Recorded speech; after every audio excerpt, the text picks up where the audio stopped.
Good morning. This is Vimala Thakar from a talk in Australia, the 11th of April 1982.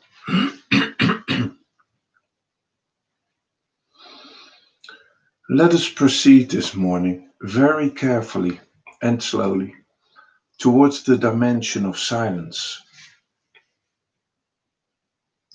When observation becomes a normal state of our consciousness, effortlessly taking place, without any entity becoming the observer, in every movement and at every moment of life, when all the layers of consciousness and their contents are laid open before us, and nothing is concealed from our gaze and perception, then the quality of our behavior throughout the day goes through a radical change.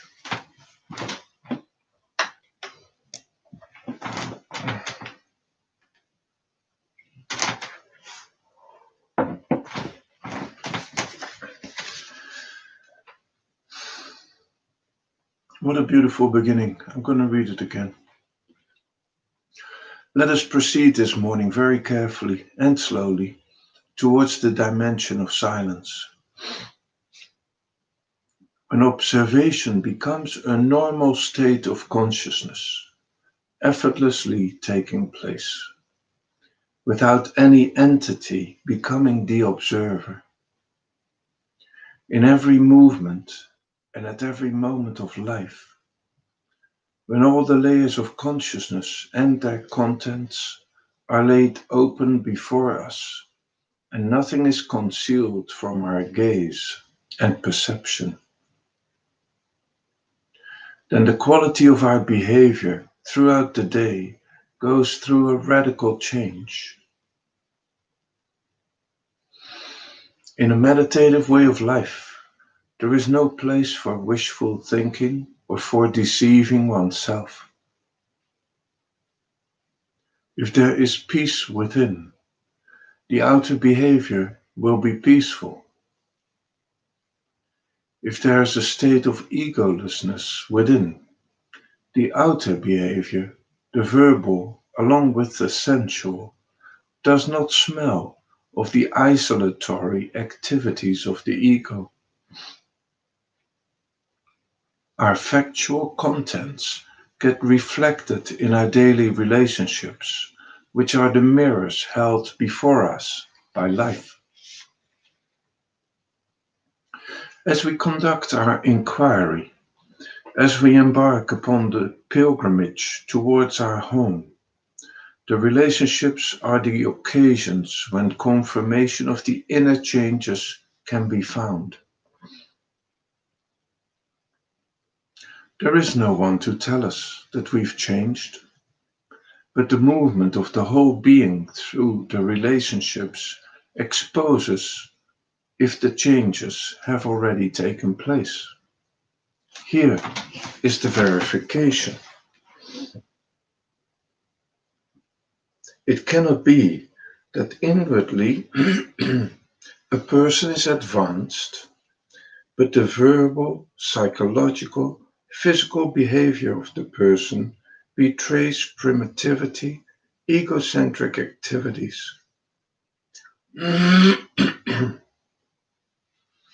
Surely, when there is peace within, the person cannot burst out in violent language. It can't happen, because with every step and every discovery of truth, there is understanding of the fact. The understanding gets converted into the substance of the being. As the food gets converted into the substance of the physical body,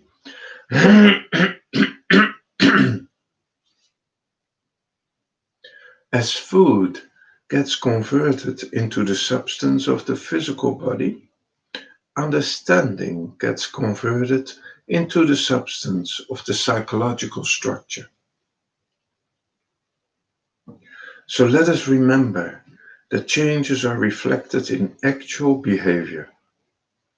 If the behavior does not change spontaneously, there is no qualitative change in our relationships. Then there is no reason to believe or take it for granted that we are proceeding further in our inquiry or religious pursuit. If there is an inner order and clarity, the physical behavior cannot be chaotic, emotional behavior cannot be anarchic, but there will be an orderliness in every movement, at every level. If there is disorder outside, we cannot claim that inwardly there is orderliness, but outwardly there is disorder. Just as a person who loves cleanliness refuses to live in a dirty place, and if the occasion demands, the person will clean the place himself, but cannot accept the dirt, the untidiness. Choicelessly living in a clean place is the aesthetic need of the person. If we have taken the journey together, we have seen for ourselves that in the state of observation there is a reaction-free attentiveness at every moment of life. Observation, attentiveness is there, but the I, the me, the ego, is neither conscious that it is attentive, nor is it at the center. There is nothing to observe, as the contents of the mind have been observed without resistance, without defending or rejecting any of the things that we have observed. Is it not very difficult for us to observe things and not to reject them, not to identify with them? We cannot accept what we are. In our minds, there are grudges against ourselves. Even after having understood that it is due to the inheritance, there is a constant friction going on within, and we nurse grudges against life. Why should it be so with me? It has not been so with others. So why should I have this inheritance? Why should it be so with me? Life is life, and inheritance is not something you can scrape away. It is there. If there are shortcomings, if there are pathological conditionings, we have to accept them, for they are as they are. We can do what we can to remedy them with a grudge, with resentment, with anger, with annoyance, irritation in the mind, or we can accept them with all this cluttering. Nothing can help us if we are nursing these grudges within ourselves, and the constant friction will go on, constantly comparing ourselves with others. The moment we accept what we are, the process of becoming comes to an end. Otherwise, we are ever busy trying to become something different from what we are, trying to change, permutation, combination. This process of becoming, born of constant comparison, goes on in the mind, comparing ourselves with others, so we can never relax with our own being, just as it is. All the grudges, the complaints, resentments cannot wash away what is there, and we have to live with it. We can live in constant tension, or we can relax and say that it can't be helped. What can I do?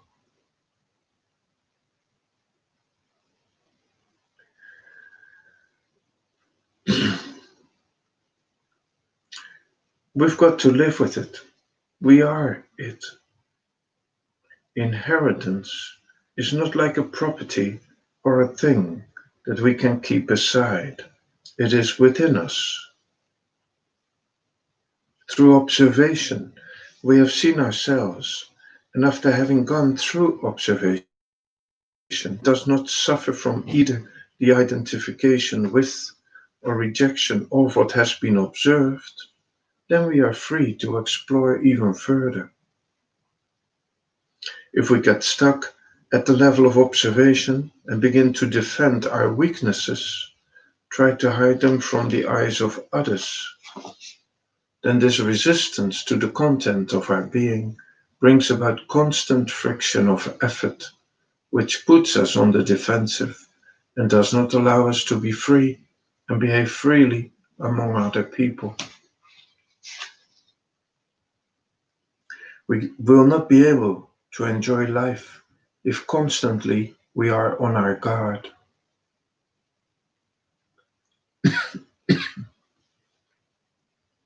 First of all, there should be a relaxation to reconcile what is.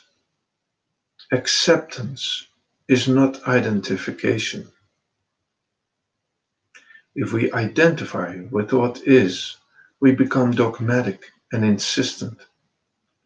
Accepting leads to resigning to what is without identifying. Acceptance and reconciliation enable us to be pliable, flexible, to be free. The contents have been exposed, and we are aware of the contents, whether we are alone or with people. In every movement of life, there is the conscious movement and the awareness of the subconscious movement. Due to that awareness, it becomes possible for us to sleep without dreams. When the subconscious and unconscious do not remain any more subconscious and unconscious, but they become the whole of consciousness and its trends, the tendencies are seen and attended to while we are moving and relating them to ourselves. Then there will be no burden. Today there may be fear of the mind because the subconscious is something we are ignorant about. The fear of our own mind is dispelled in the dimension of observation. There's no burden. Throughout the day, relationships become a movement of relaxation, not a fear or defense of such other inhibitions. We become simple, no other complications, nothing to pretend or to hide. Just be what we are, and the inward simplicity getting reflected in our brings about change, but no tension. If and when that happens, we will grow.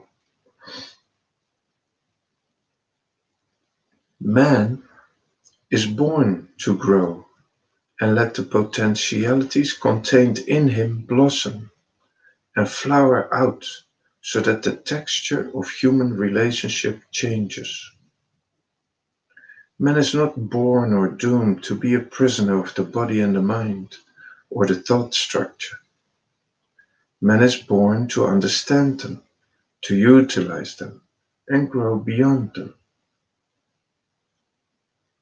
In the state of observation, there is a movement without the observer and without the observing, no center making the conscious effort to observe. That was only necessary while we were learning to observe. Once it is learned, then efforts become irrelevant. Spontaneously, it goes on. As there is nothing to observe, and there is no one at the center making conscious effort to observe, there is silence. Silence is not abstaining from verbalization only. That is the crust of silence. Silence is being without a center, without making a conscious effort in any direction whatsoever. There is no possibility of experiences in the dimension of silence.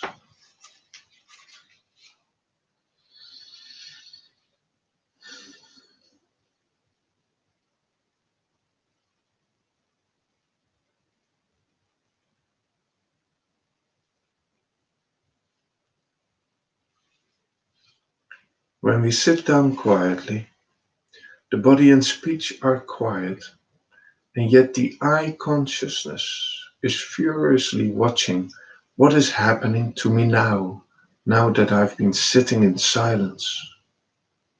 It wants to watch and interpret it in terms of the known and derive some experience out of it. The tension of expectation follows what we call the physical or the verbal and mental quietness.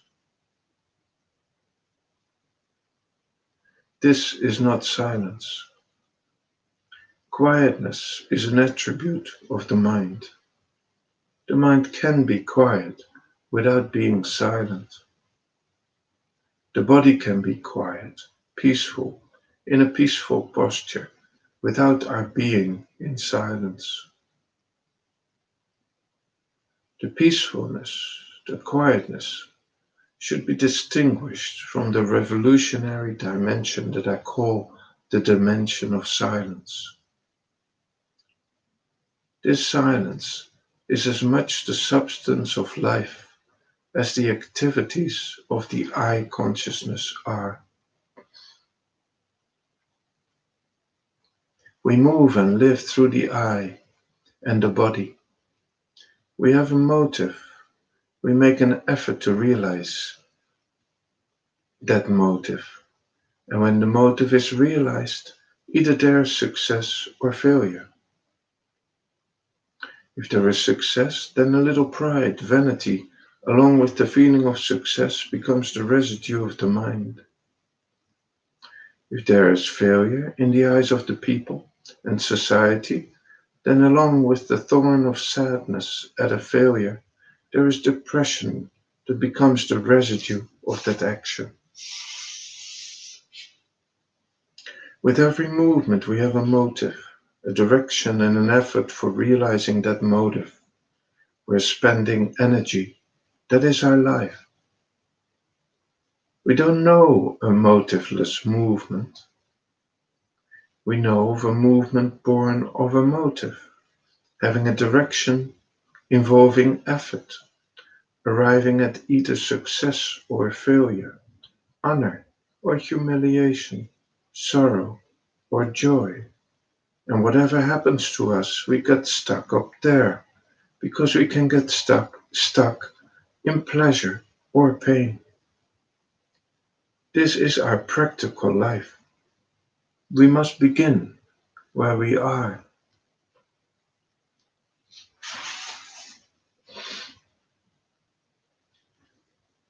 In the dimension of silence, if at all we have educated ourselves in the art of observation and have grown into that dimension, there is now silence where the I does not move at all. It has gone into complete abeyance with all its paraphernalia of knowledge, experience, and memory. So there is no movement. When there is no movement of the mind, time comes to a standstill. The mind and the sense of time and space go together, because time and space are both creations of the human mind. We have to see that very clearly. Life is infinite, and we have tried to measure infinity, and we arrived at kilometers, miles, furlongs. We live surrounded by the concepts and symbols, the conceptual reality.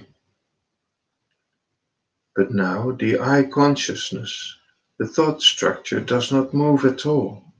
Its movement is suspended, so the sense of time and direction is gone.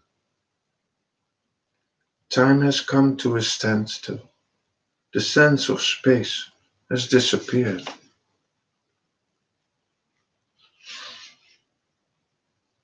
Many an inquiry comes up to this, to the frontiers of the known, the frontiers of the I consciousness. And now the difficulty of the modern man begins.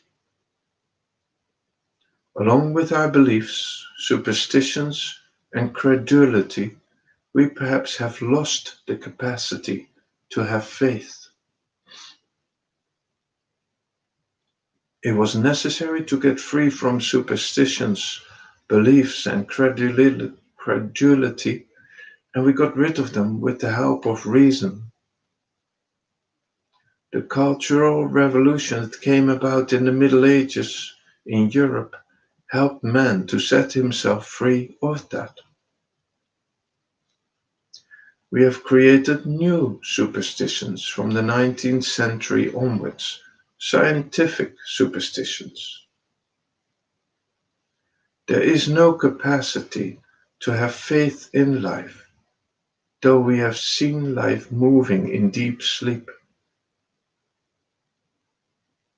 Without us moving a finger, we go to sleep and life revitalizes us. Isn't this a miraculous event? And yet in waking hours, we have no faith that when the I, the me, the thought structure does not move, there will be no danger to us. If the me does not function, people are afraid of what will happen to them. The I must know everything. The I, which was created for convenience, becomes so much more important to us than just that. It is much more important than even the totality of life.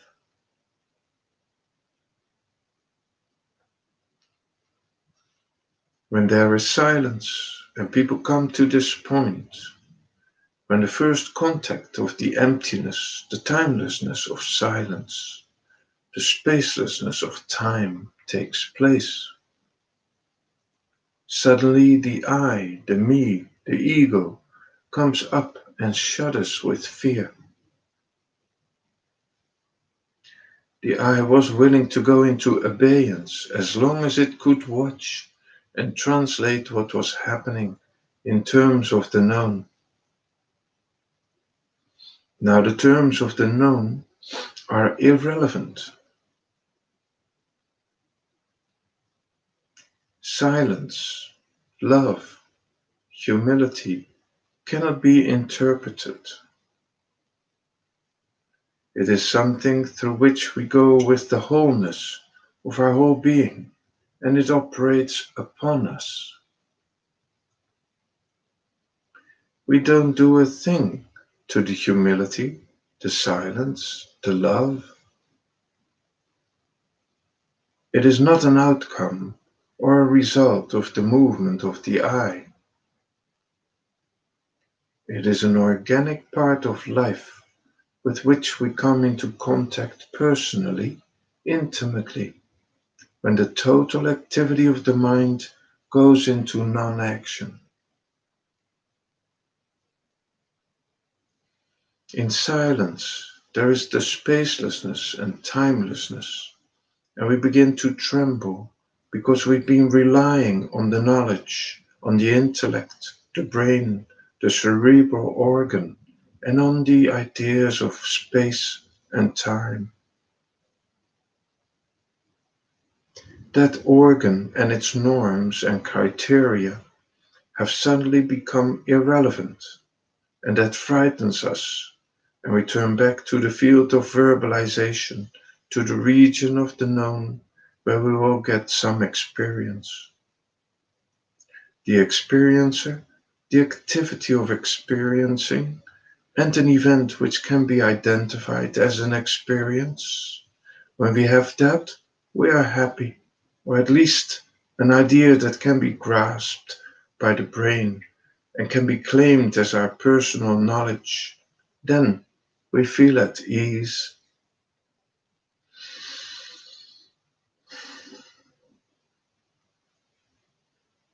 But here we cannot move in this bottomlessness, this spacelessness and timelessness of life.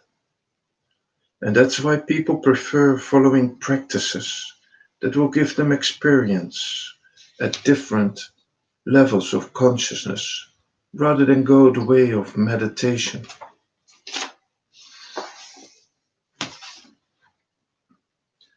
We want a change in life. We don't want transformation. We would like to change the present conditioning into something better, or better experiences, better knowledge, better powers. But we will be here at the center to have them, to own them, to tell other people that we have them. That's why meditation is a path that few feel inclined to take. Firstly, because we have to walk alone on that path. Secondly, because the activities of the mind and the brain are to be left behind, and non-cerebral explorations are to be undertaken. And thirdly, it is so difficult to give up effort. Effort has become an essence of our living, and here all the activities of the brain are surrendered at the altar of silence without knowing what is going to happen. This is what I call an inner revolution. There is no blueprint that when the activities are altered, this or that will happen.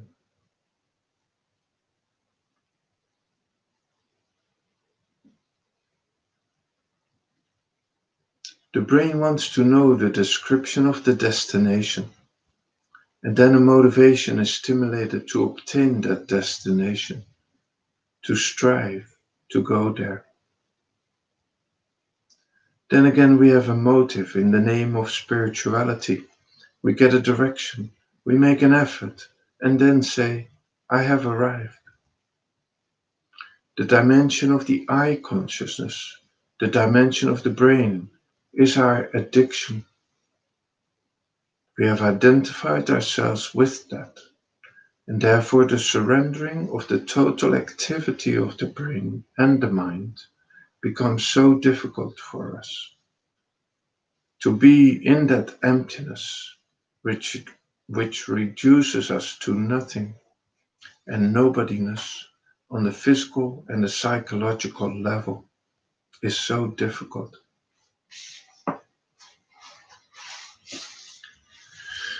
We are willing on the physical and the psychological level, excuse me,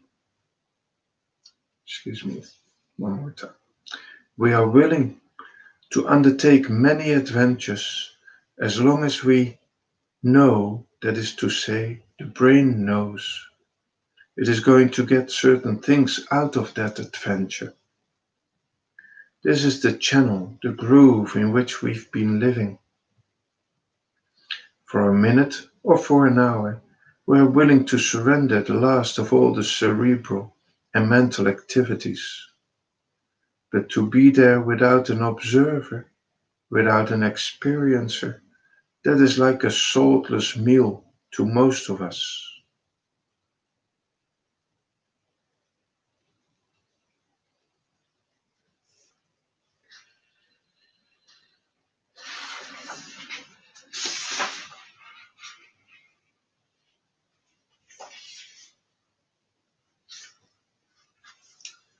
I think until here for today.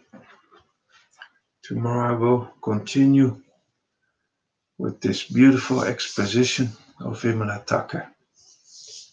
So I wish you a really fantastic day. Bye for now.